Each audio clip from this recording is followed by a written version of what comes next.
মাদ্রাসার সৈনিক গড়ে তোলা হয়। অনেকে বলে কওমি মাদ্রাসা হচ্ছে বিষ বৃক্ষ। আমি বলতে চাই কওমি মাদ্রাসা বিষ বৃক্ষ নয়, বরং কওমি মাদ্রাসা হাফেজ জি রহমাতুল্লাহি আলাইহি রেখে দেওয়া সেই বট বৃক্ষ। সেই বট বৃক্ষ সমাজে থাকা সমস্ত নাস্তিক, মুরতাদ, মওদুদিবাদ, কাদিয়ানিবাদ, যত ফিতনা ফাসাদ আছে সমস্ত ফিতনা ফাসাদকে মূলোৎপাটন করার জন্য, সমস্ত যত জাহিলিয়াত আছে সমস্ত জাহিলিয়াতকে দূর করে আলো সমাজ করার জন্য কওমি মাদ্রাসা এক সূর্য সন্তান তৈরি করে। ঠিক। হে আমার প্রিয় ভাইরা, হে আমার প্রিয় মহল্লাবাসীরা, আজকে আপনার বুঝতে হবে কেন দারুল উলুম কারিগরিয়া মাদ্রাসা প্রতিষ্ঠা হয়েছে, কেন এই মহিলা মাদ্রাসা প্রতিষ্ঠা হয়েছে, আমাদেরকে বুঝতে হবে। আমি বলতে চাই আজকে কওমি মাদ্রাসা এটা সরকার চালায় না, সরকারের কোনো অনুদান কওমি মাদ্রাসায় আসে না, সরকারের কোনো ট্যাক্স কওমি মাদ্রাসা গ্রহণ করে না। অনেকে বলে যে কওমি মাদ্রাসা যাকাতের টাকাতে চলে। যারা বলে কওমি মাদ্রাসা যাকাতের টাকা দিয়ে চলে তাদেরকে মনে রাখতে হবে কওমি মাদ্রাসা মানুষের স্বেচ্ছায় দান করা টাকা দিয়ে চলে।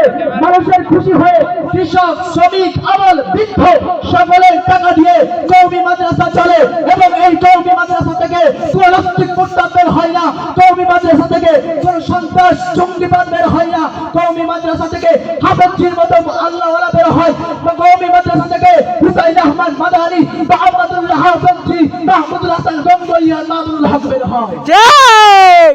প্রিয় ভাইরা আমার, আজকে তারা মিডিয়ার সামনে এসে জোর গলায় বলে কওমি মাদ্রাসা যাকাতের টাকা দিয়ে চলে, কওমি মাদ্রাসা ট্যাক্সের টাকা দিয়ে চলে, কওমি মাদ্রাসা দান খয়রাতে চলে। আমি ওই কথাটাকে বলতে চাই কওমি মাদ্রাসা হয়তো দাঁড়িয়ে দিয়ে চলে, কিন্তু আজকের ভার্সিটিগুলো, আজকের ওই ঢাকা বিশ্ববিদ্যালয় বলেন, যেই কোনো বিশ্ববিদ্যালয় বলেন, যেই কোনো স্কুল কলেজ বলেন, সমস্ত স্কুল কলেজে যেই সমস্ত নাস্তিক মুরতাদ হচ্ছে, যেই সমস্ত ডাক্তার ইঞ্জিনিয়ারদের হচ্ছে, এটা কিন্তু বাবার তৈরি। এই ঢাকা বিশ্ববিদ্যালয় যত সামনে পড়ে, এই যত বিশ্ববিদ্যালয় বাংলার জমিনে আছে, সব বিশ্ববিদ্যালয়ের টাকা আবার টাকা দিয়ে চলে। এই বিশ্ববিদ্যালয়ের যত শিক্ষার্থী পড়তেছে সমস্ত টাকা আজকে রিক্সা চালক, ভ্যান চালক, আমার টাকা, আমার বাবার টাকা, আমার চতুর্থ টাকা দিয়ে চলে। ঠিক। এটা মনে রাখতে হবে। আজকে অনেকে চিৎকার দিয়ে বলে যে হুজুর হুজুর, বেটা এই জমিন ইতিপূর্বে হুজুররা শাসন করেছে, আজকে শুধু এই বর্তমান বাংলাদেশের দিকে তাকালে হবে না, ইতিপূর্বে তাকাতে হবে। এই ভারতবর্ষ মুসলমান শাসন করেছে, স্পেন মুসলমানরা শাসন করেছে, 1400 বছর আগে আরব এবং মুসলমানরা শাসন করেছে, অর্ধজাহান মুসলমানরা শাসন করেছে, হযরত ওমর রাদিয়াল্লাহু তাআলা আনহু শাসন করেছেন, সমস্ত সাহাবী শাসন করেছেন।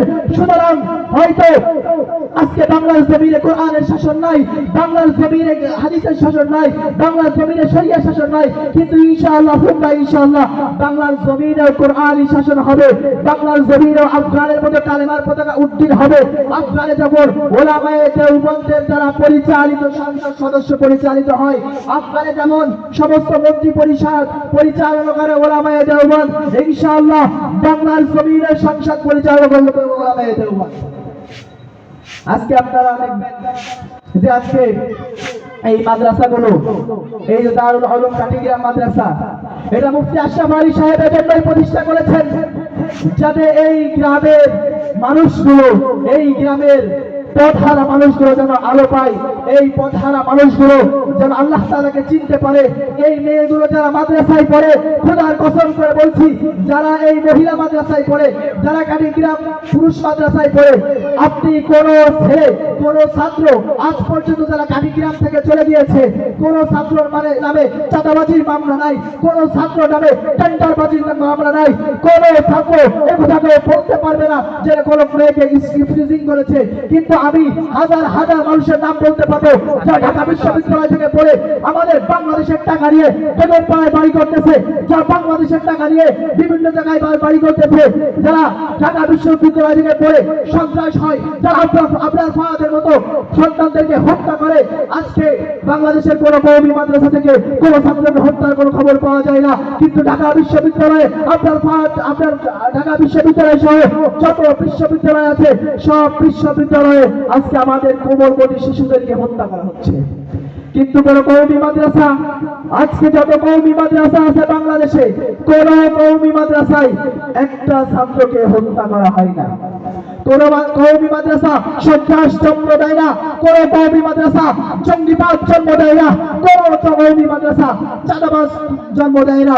সুতরাং আমাদেরকে বুঝতে হবে, কওমি মাদ্রাসা যদি টিকে থাকে সমাজে চাঁদাবাজ থাকবে না, কওমি মাদ্রাসা যদি থাকে সমাজে টেন্ডারবাজি চলবে না, কওমি মাদ্রাসা যদি থাকে তাহলে সমাজে আর কোনো অসৎ মানুষ তৈরি হবে না। কওমি মাদ্রাসা যদি থাকে, কওমি মাদ্রাসার সন্তানরা যদি বেঁচে থাকে, তাহলে ইতিপূর্বে যেমন আমাদের আকাবিররা বেঁচে থাকবে, এখনো যেমন আকাবিররা বেঁচে আছেন, তাদের সামনে কোন নাস্তিক, কোন মুরতাদ, কোন রাম, কোন বাপ, কোন বাতিলপন্থী, কোন কাদিয়ানীবাদ বলেন, মওদুদিবাদ বলেন, যেমন কওমি মাদ্রাসা ওলামায়ে কেরামের সামনে ইতিপূর্বে টেকে নাই, এখনো টিকছে না, ভবিষ্যতে ইনশাআল্লাহ ওলামায়ে দেওবন্দের বিরুদ্ধে কোন মওদুদিবাদ, কোন কাদিয়ানীবাদ, কোন নাস্তিক মুরতাদ টিকবে না ইনশাআল্লাহ। এজন্য আমি এই মহল্লাবাসীদেরকে উদাত্ত আহ্বান জানাবো, যদি এই কাঠিগ্রাম মাদ্রাসা টিকে থাকে, যদি এই মহিলা মাদ্রাসা টিকে থাকে, তাহলে ইনশাআল্লাহ এই দারুল উলুম কাঠিগ্রাম মাদ্রাসা থেকেই তৈরি হবে মুহাম্মদুল্লাহ হাফেজ জি রাহমাতুল্লাহি আলাইহির মতো যোগ্য আলেম। যদি এই দারুল উলুম কাঠিগ্রাম মাদ্রাসা প্রতিষ্ঠা থাকে, তাহলে এই মাদ্রাসা থেকে রাবেয়া বস্তির মতো আল্লাহু আলামের হবে। যদি এই কাঠিগ্রাম মাদ্রাসা আপনাদের সাহায্য সহযোগিতার মাধ্যমে যদি চলতে থাকে, তাহলে এই মাদ্রাসা থেকে মামুনুল হক, এই মাদ্রাসা থেকে আল্লামা নুরুল হোসেন মৌলভীপুরি, এই মাদ্রাসা থেকে হুসাইন আহমদ মাদানী আর মুহাম্মদুল্লাহ হাফেজ দিয়ে তৈরি হবে। এই মাদ্রাসাগুলো টিকিয়ে রাখা, সরকার তো আমাদেরকে কোনো ট্যাক্স দেয় না, সরকার তো আমাদের কোনো অনুদান দেয় না, সরকারের কোনো অনুদানের মাধ্যমে কাঠিগ্রাম মাদ্রাসা চলেও না। এই কাঠিগ্রাম মাদ্রাসা চালানোর জন্য আপনাদের সাহায্য প্রয়োজন, এই কাঠিগ্রাম মাদ্রাসা পরিচালিত করার জন্য আপনাদের অনুদান প্রয়োজন। খোদার কসম করে বলছি, আপনারা যেই টাকা কাঠিগ্রাম মাদ্রাসায় দেন, আপনারা যেই টাকা কাঠিগ্রাম মাদ্রাসা লিল্লাহ ফান্ডে দেন, সেই টাকা খোদার কসম করে বলছি 1 টাকাও দুর্নীতি হয় না, 1 টাকাও বিফলে যায় না, বরং এই টাকার মাধ্যমে আজকে দেখবেন কোন সব মাদ্রাসা এসে দেখবেন সকালবেলা তাহাজ্জুদের যে নামাজে হাত দুটো তুলে এই দোয়া করে, হে আল্লাহ, যেই মানুষটার মাধ্যমে, যেই মার মাধ্যমে, যেই বোনের মাধ্যমে, যেই লোকটার মাধ্যমে হে আল্লাহ আমাদের মাদ্রাসা চলতেছে, আমাদের লিল্লাহ বোর্ডিং চলতেছে, এই সব কিছু চলতেছে, সেই মানুষটাকে আপনি ভালো রাখেন, দুনিয়াতে তাকে বরকত দিয়ে, আখিরাতে তাকে নাজাত দিয়েন। খোদার কসম বলছি আপনার টাকা বিফলে যাবে না। এই মাদ্রাসা থেকে যে যারা বের হয় তারা কিয়ামত পর্যন্ত আপনারা সওয়াব পাইতে থাকবেন। এই মাদ্রাসা থেকে যারা বের হয় তারা সব সময় আপনাদের জন্য দোয়া করতে থাকে। আরে ভাই, এই মাদ্রাসা থেকে আপনি তো আসবেন না, আপনি তো কত জায়গায় যান, একবার তাহাজ্জুদের জায়নামাজে এসে দেখবেন, তাহাজ্জুদের সময় মাদ্রাসায় চৌকি দিয়ে দেখবেন যে মাদ্রাসায় ছাত্ররা ঘুমিয়ে থাকে না, বরং ওই শেষ রাতে তারা ওই ঠান্ডা পানি দিয়ে উযু করে আপনার জন্য দোয়া করে, হে আল্লাহ, যে আমাদেরকে খানার ব্যবস্থা করে দিয়েছে, যে আল্লাহ যার টাকার মাধ্যমে আমাদের মাদ্রাসা পরিচালিত হচ্ছে, আল্লাহ তারা আপনি সুখী রাখেন, তাকে আপনি শান্তিতে রাখেন, দুনিয়া আখিরাতে সব জায়গায় আপনি তাকে শান্তি দিয়েন। এটা হলো কওমি মাদ্রাসার দায়িত্ব, এটা হলো কওমি মাদ্রাসার লক্ষ্য। এই কওমি মাদ্রাসা থেকে এমন মানুষ তৈরি হয় যারা আপনাদের জন্য ভাববে, আপনাদের জন্য তাহাজ্জুদে আপনাদের জন্য কান্নাকাটি করবে, এই কওমি মাদ্রাসা থেকে তারাই বের হয়। সেজন্য আমি বলবো, যারা মহল্লায় আছেন তারা এই কাঠিগ্রাম মাদ্রাসা থেকে লক্ষ্য রাখবেন, আপনাদের টাকা ইনশাআল্লাহ বিফল যাবে না, আপনাদের সম্পদ ইনশাআল্লাহ বিফল যাবে না, বরং আপনাদের সম্পদ, আপনাদের টাকা পয়সা সব কিছু আপনাদের দ্বারা পরিচালিত হবে এবং সূর্য সন্তান ইনশাআল্লাহ এই কাঠিগ্রাম মাদ্রাসা থেকে বের হবে। প্রিয় উপস্থিতি, এই জন্য আমি বলতেছিলাম যে আল্লাহ পাক রব্বুল আলামিন যেই দিন দুনিয়াতে পাঠিয়েছেন, মুহাম্মদ আরবি সাল্লাল্লাহু আলাইহি ওয়াসাল্লাম যেই দিন তার কষ্টের মাধ্যমে দুনিয়ার বুকে প্রতিষ্ঠা করেছেন, আজকে সেই দিনকে টিকিয়ে রাখার জন্য, সেই মূল মদিনার ইসলামকে দুনিয়ার বুকে টিকিয়ে রাখার জন্য, সেই মুহাম্মদুর রাসূলুল্লাহ সাল্লাল্লাহু আলাইহি ওয়াসাল্লামের আদর্শ দুনিয়ার বুকে বাস্তবায়ন করার জন্য এই সমস্ত কওমি মাদ্রাসা, এই ওলামায়ে দেওবন্দ, খোদার কসম করে বলছি, দুনিয়ার যাকেই কেনা যাক না কেন, দুনিয়ার যেই বিক্রি করা হোক না কেন, যেই বিক্রি হয়ে যাক না কেন, কওমি মাদ্রাসার ছাত্ররা ইনশাআল্লাহ বিক্রি হয় না, বরং যুগে যুগে তারা সমস্ত বাতিলদের বিরুদ্ধে তারা লড়ে যায়। এই জন্য এই কওমি মাদ্রাসা টিকিয়ে রাখা বড় দরকার।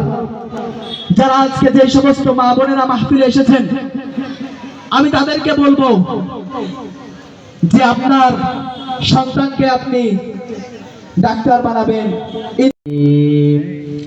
ونعوذ بالله من شرور أنفسنا ومن سيئات أعمالنا من يهده الله فلا مضل له أما بعد فقد قال الله تعالى في كلامه المجيد وفي فرقانه الحميد أعوذ بالله من الشيطان الرجيم بسم الله الرحمن الرحيم لقد كان لكم في رسول الله أسوة حسنة صدق الله العلي العظيم وقال رسول الله صلى الله عليه وسلم من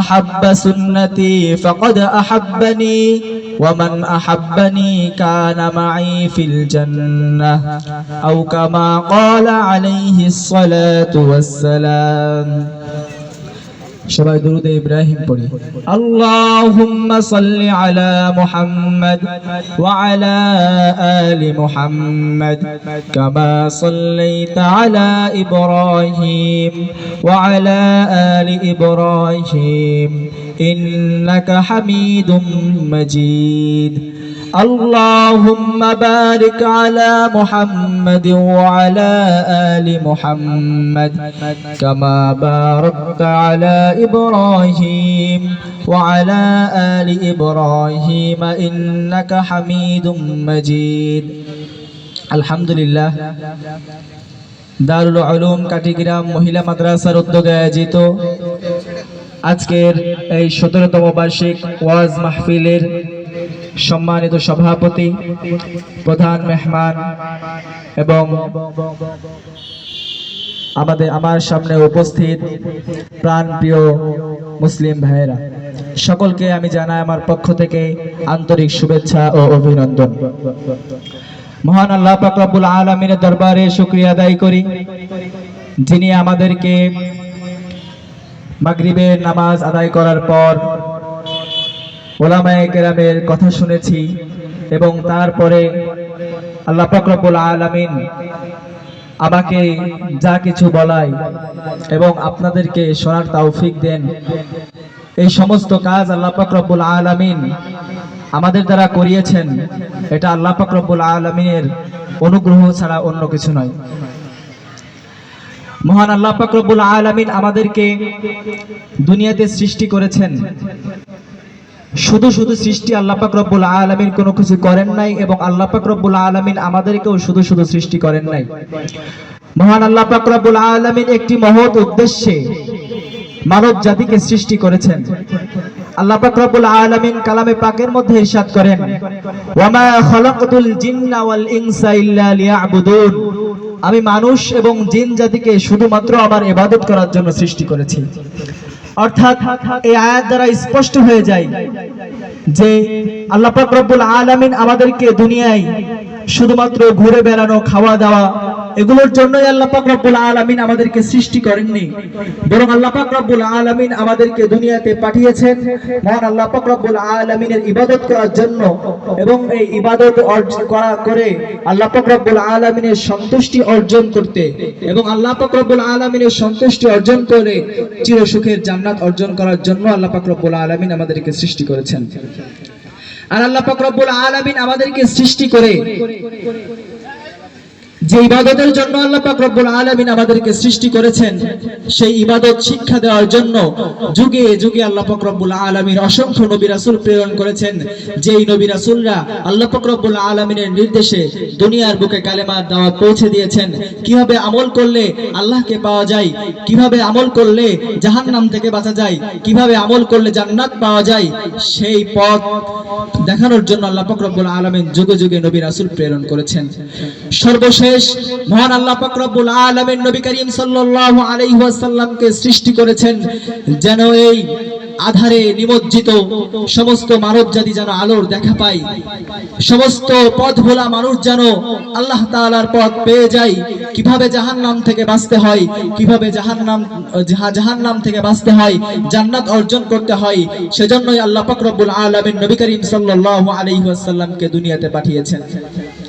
উপমহাদেশের শ্রেষ্ঠ হাদিস বিশারদ শাহ ওলিউল্লাহ মুহাদ্দিসে দেহলভী রাহমাতুল্লাহি আলাইহি তার কিতাবের মধ্যে বলেন যে আল্লাহ পাক রব্বুল আলামিন আমাদেরকে অগণিত নিয়ামতের মধ্যে আল্লাহ পাক রব্বুল আলামিন আমাদেরকে ডুবিয়ে রেখেছেন। তার মধ্যে সর্বপ্রথম যেই নিয়ামত আল্লাহ পাক রব্বুল আলামিন আমাদেরকে দান করেছেন তা হলো মহান আল্লাহ তাআলা আমাদেরকে দুনিয়াতে মানুষ হিসেবে সৃষ্টি করেছেন। আল্লাহ পাক রব্বুল আলামিন কালাম পাকের মধ্যে বলেন লাকাদ খালাকনাল ইনসানা ফি আহসানি তাকওয়িম, আমি মানুষকে উত্তম রূপে সৃষ্টি করেছি। যে মানুষরা সেই বোঝে মানুষের কদর কত। আল্লাহ পাক রব্বুল আলামিনের কাছে আমরা চাই নাই, আল্লাহ পাক রব্বুল আলামিনের কাছে আমরা কোনো দরখাস্ত করি নাই, তাও আল্লাহ পাক রব্বুল আলামিন আমাদেরকে দুনিয়ার বুকে মানুষ হিসেবে প্রেরণ করেছেন। এর থেকে বড় শুকরিয়া আদায় করার আর কোনো জিনিস থাকতে পারে না। নম্বর 2 হলো শাহ ওলিউল্লাহ মুহাদ্দিস দেহলভী রাহমাতুল্লাহি আলাইহি তার কিতাবের মধ্যে যে 3টি পয়েন্ট আলোচনা করেছেন তার 2 নম্বর হলো আল্লাহ পাক রব্বুল আলামিন আমাদেরকে দুনিয়াতে এমন নবীর উম্মত হিসেবে প্রেরণ করেছেন যেই নবীর উম্মত হওয়ার জন্য সমস্ত নবী রাসূল আল্লাহ পাক রব্বুল আলামিনের নিকট দরখাস্ত করেছিল। এমনকি নবী করিম সাল্লাল্লাহু আলাইহি ওয়াসাল্লামের উম্মত হিসেবে হযরত ঈসা আলাইহিস সালাতু ওয়াস সালাম শেষ জামানায় দুনিয়াতে প্রেরণ হবেন এবং তিনি তার নবুয়ত দিয়ে নয় বরং নবী করিম সাল্লাল্লাহু আলাইহি ওয়াসাল্লামের নবুয়তি এবং তার নবুয়ত যেই দিক নির্দেশনা নবী করিম সাল্লাল্লাহু আলাইহি ওয়াসাল্লাম দিয়ে গেছেন, যেই শরীয়ত দিয়ে গেছেন, সেই শরীয়ত অনুযায়ী ঈসা আলাইহিস সালাতু ওয়াস সালাম দুনিয়াতে বাস করবেন। সুতরাং এমন নবী করিম সাল্লাল্লাহু আলাইহি ওয়াসাল্লামের উম্মত হতে পারা এটা আল্লাহ তাআলার শুকরিয়া আদায় করে আমরা শেষ করতে পারবো না। নবী করিম সাল্লাল্লাহু আলাইহি ওয়াসাল্লাম আমাদেরকে জাহান্নাম থেকে বাঁচার জন্য কত কষ্ট সহ্য করেছেন, কত দুঃখ সহ্য করেছেন। নবী করিম সাল্লাল্লাহু আলাইহি ওয়াসাল্লাম আমাদেরকে জাহান্নাম থেকে বাঁচানোর জন্য আর জান্নাতকে অর্জন করার জন্য, আল্লাহ তাআলাকে পাওয়ার জন্য নবী করিম সাল্লাল্লাহু আলাইহি ওয়াসাল্লাম পাথরের আঘাত সহ্য করেছেন। নবী করিম সাল্লাল্লাহু আলাইহি ওয়াসাল্লাম ক্ষুধার যন্ত্রণায় পেটের মধ্যে পাথর বেঁধেছেন। নবী করিম সাল্লাল্লাহু আলাইহি ওয়াসাল্লাম এই দ্বীন ইসলাম দুনিয়ার বুকে টিকিয়ে রাখার জন্য যে কষ্ট সহ্য করেছে, যে মেহনত করেছে, এই নবী করিম সাল্লাল্লাহু আলাইহি ওয়াসাল্লাম যে মেহনত মুজাহাদার মাধ্যমে আমাদের মাধ্যমে দ্বীন প্রতিষ্ঠা করে দিয়েছেন, আমাদের পর্যন্ত দ্বীন পৌঁছে দিয়েছেন, সেই নবী করিম সাল্লাল্লাহু আলাইহি ওয়াসাল্লামকে আজকে আমরা ভুলে গিয়েছি। নবী করিম সাল্লাল্লাহু আলাইহি ওয়াসাল্লাম আমাদের জন্য কি করেছেন আমি আপনাদেরকে একটা ঘটনা শোনাই। নবী করিম সাল্লাল্লাহু আলাইহি ওয়াসাল্লাম একদিন ঘরের মধ্যে এসেছেন, এসে খাটের পরে একবার এবিশ করে একবার ওবিশ করে। তখন মা আয়েশা সিদ্দিকা রাদিয়াল্লাহু তাআলা আনহা নবী করিম সাল্লাল্লাহু আলাইহি ওয়াসাল্লামকে জিজ্ঞেস করলেন, ইয়া রাসূলুল্লাহ, আপনি এমন করতেছেন কেন? আপনি একবার এপাশ একবার ওপাশ করতেছেন কেন? আপনার কি হয়েছে? আপনার কি হয়েছে একটু বলেন না। তখন নবী করিম সাল্লাল্লাহু আলাইহি ওয়াসাল্লাম আয়েশা রাদিয়াল্লাহু তাআলা আনহাকে বলেন, আয়েশা, আমার পেটে বড় ক্ষুধা লেগেছে, আমি ক্ষুধার যন্ত্রণা সহ্য করতে পারতেছি না, এই জন্য আমি শুধু এপিট ওপিট করি, আমি আমার ক্ষুধা সহ্য করতে পারতেছি না। হ্যাঁ বন্ধু, নবী করিম সাল্লাল্লাহু আলাইহি ওয়াসাল্লাম যে কত কষ্ট সহ্য করেছেন, দিনের পর দিন না খেয়ে কাটিয়েছেন, কাফেরদের অত্যাচার কষ্ট সহ্য করেছেন, এরপরও নবী করিম সাল্লাল্লাহু আলাইহি ওয়াসাল্লাম এত দুঃখ কষ্টের পরেও নবী করিম সাল্লাল্লাহু আলাইহি ওয়াসাল্লামের কথা একটাই ছিল, অর্থাৎ উম্মতি উম্মতি। নবী করিম সাল্লাল্লাহু আলাইহি ওয়াসাল্লাম সমস্ত চিন্তা ভাবনা একটাই ছিল যে আমার উম্মত কিভাবে জাহান্নাম থেকে বেঁচে জান্নাত অর্জন করতে পারে, আমার উম্মত কিভাবে পথ হারা থেকে পথ পেতে পারে, জান্নাত অর্জন করতে পারে, আল্লাহ তাআলার পথে চলতে পারে। এই ফিকির নিয়ে নবী করিম সাল্লাল্লাহু আলাইহি ওয়াসাল্লাম সব সময় চলতেন। কিন্তু বড় দুঃখ নিয়ে বলতে হচ্ছে আজকে নবী করিম সাল্লাল্লাহু আলাইহি ওয়াসাল্লামের সেই কষ্টে রেখে যাওয়া দিনকে, যে নবী করিম সাল্লাল্লাহু আলাইহি ওয়াসাল্লামের প্রতিষ্ঠিত দিনকে আজকে ভুলণ্ঠিত করা হচ্ছে। আজকে যুব সমাজ, আজকে প্রত্যেকটা ব্যক্তি নবী করিম সাল্লাল্লাহু আলাইহি ওয়াসাল্লামের আদর্শ থেকে সরে গিয়ে আজকে দুনিয়ার বিভিন্ন মানব রচিত তন্ত্র মন্ত্রের পিছনে ছুটছে। আজকে নবী করিম সাল্লাল্লাহু আলাইহি ওয়াসাল্লামের প্রতিষ্ঠিত দিন থেকে সরে গিয়ে, নবী করিম সাল্লাল্লাহু আলাইহি ওয়াসাল্লামের আদর্শিত দিন থেকে সরে গিয়ে আজকে মানব রচিত বিভিন্ন তন্ত্র মন্ত্রের পিছনে ছুটার কারণেই আজকে সমাজের মধ্যে এই দুর্দশা, এই সমস্ত ক্ষতির কারণ হয়েছে। আজকে সমাজে যেই সমস্ত অপরাধ হচ্ছে, যেই জেনা হচ্ছে, যে অপরাধ হচ্ছে, যে চুরি হচ্ছে, যেই ডাকাতি হচ্ছে, এর মূল কারণ হলো আজকে মুহাম্মদুর রাসূলুল্লাহ সাল্লাল্লাহু আলাইহি ওয়াসাল্লামের রেখে যাওয়া দিন থেকে, তার সুন্নাত থেকে, তার আদর্শ থেকে সরে যাওয়ার কারণে এগুলো হয়েছে। আজকে যদি আমরা নবী করিম সাল্লাল্লাহু আলাইহি ওয়াসাল্লামের সুন্নাতকে আঁকড়ে ধরতাম, যদি আমরা নবী করিম সাল্লাল্লাহু আলাইহি ওয়াসাল্লামের আদর্শকে আঁকড়ে ধরতাম, তাহলে দুনিয়ার বুকে এই সমস্ত অনাচার, এই সমস্ত দুর্নীতি, এই সমস্ত জিনা, এই সমস্ত ব্যভিচার কিছুই হতো না। সুতরাং আমাদেরকে জানতে হবে যে নবী করিম সাল্লাল্লাহু আলাইহি ওয়াসাল্লামের রেখে যাওয়া দ্বীন কি, নবী করিম সাল্লাল্লাহু আলাইহি ওয়াসাল্লামের রেখে যাওয়া আদর্শ কি। আজকে আমরা মুসলমান হয়েছি কিন্তু এগুলো কিচ্ছুই জানি না। আজকে একজন মুসলমানের মূল ঈমান, মুসলমান আজকে ঈমানকে হারাতে বসেছে, অথচ মুসলমান জানে না কি কারণে তার ঈমান চলে যায়, মুসলমান জানে না কোন সময় তার ঈমান চলে যাচ্ছে। বিভিন্ন রাজনৈতিক কর্মকাণ্ডে করার কারণে, বিভিন্ন কাজে জড়ানোর কারণে এমন কথা আজকে মুসলমানের মুখ থেকে বের হচ্ছে যে মুসলমান ঈমান থেকে বের হয়ে যাচ্ছে, সেগুলো মুসলমানের কোনো খবর হচ্ছে না। আজকে মুসলমানদের যে ঈমান, দেখেন একটা কথা, যে একজন মানুষ, একজন মুমিন, সে যত বড় গুনাহগার হোক না কেন, তার যত গুনাহ থাকুক না কেন, আল্লাহ পাক রব্বুল আলামিন চাহে তো আল্লাহ পাক রব্বুল আলামিন তাকে মাফ করে জান্নাত দিবেন। কিন্তু যদি কোনো মানুষের ঈমান না থাকে, যদি কোনো মুসলমান ঈমান থেকে চলে যায়, তাহলে আল্লাহ পাক রব্বুল আলামিন কখনোই তাকে জান্নাত দিবেন না। সুতরাং আমাদেরকে জানতে হবে ঈমানের গুরুত্ব কি, ঈমানের প্রয়োজনীয়, ঈমানের টিকে রাখার জন্য ঈমান ভঙ্গের কারণ কি। ঈমান ভঙ্গের কারণ যদি আমি কোনো মুসলমান না জানে, তাহলে ঈমান কোন সময় চলে যায় এটা কখনো মুসলমান জানতে পারে না।